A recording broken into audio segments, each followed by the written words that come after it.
بسم اللہ الرحمن الرحیم۔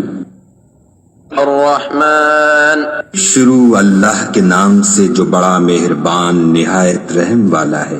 خدا جو نہایت مہربان، علم القرآن، اسی نے قرآن کی تعلیم فرمائی۔ خلق الان، تو تم اپنے پروردگار کی کون کون سی نعمت کو جھٹلاؤ گے؟ یا معشر، اے گروہ جن و انس، اگر تمہیں قدرت ہو کہ آسمان اور زمین کے کناروں سے نکل جاؤ تو نکل جاؤ، اور زور کے سوا تو تم نکل سکنے ہی کے نہیں۔ پروردگار کی کون کون سی نعمت کو جھٹلاؤ گے؟ مدہامتان، دونوں خوب گہرے سبز۔ فبأي آلاء ربكما تكذبان، تو تم اپنے پروردگار کی کون کون سی نعمت کو جھٹلاؤ گے؟ فيهما عينان نضاختان،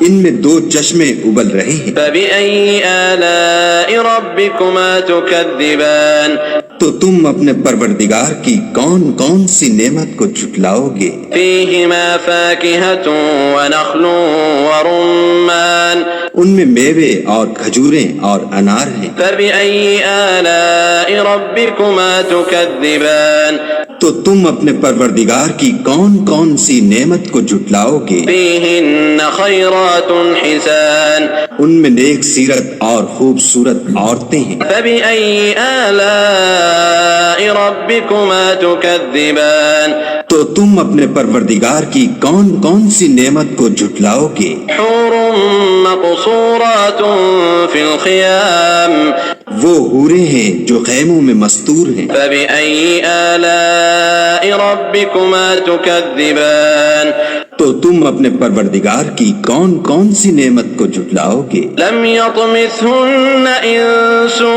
قبلهم ولا جان، ان کو اہل جنت سے پہلے نہ کسی انسان نے ہاتھ لگایا اور نہ کسی جن نے۔ فبأي آلاء ربكما تكذبان، تو تم اپنے پروردگار کی کون کون سی نعمت کو جھٹلاؤ گے؟ متكئين على رفرف خضر وعبقري حسان، سبز قالینوں اور نفیس مسندوں پر تکیہ لگائے بیٹھے ہوں گے۔ فبأي آلاء ربكما تكذبان، تو تم اپنے پروردگار کی کون کون سی نعمت کو جھٹلاؤ گے؟ تبارك اسم ربك ذي الجلال والإكرام، اے محمد صلی اللہ علیہ وآلہ وسلم، تمہارا پروردگار جو صاحب جلال و عظمت ہے، اس کا نام بڑا بابرکت ہے۔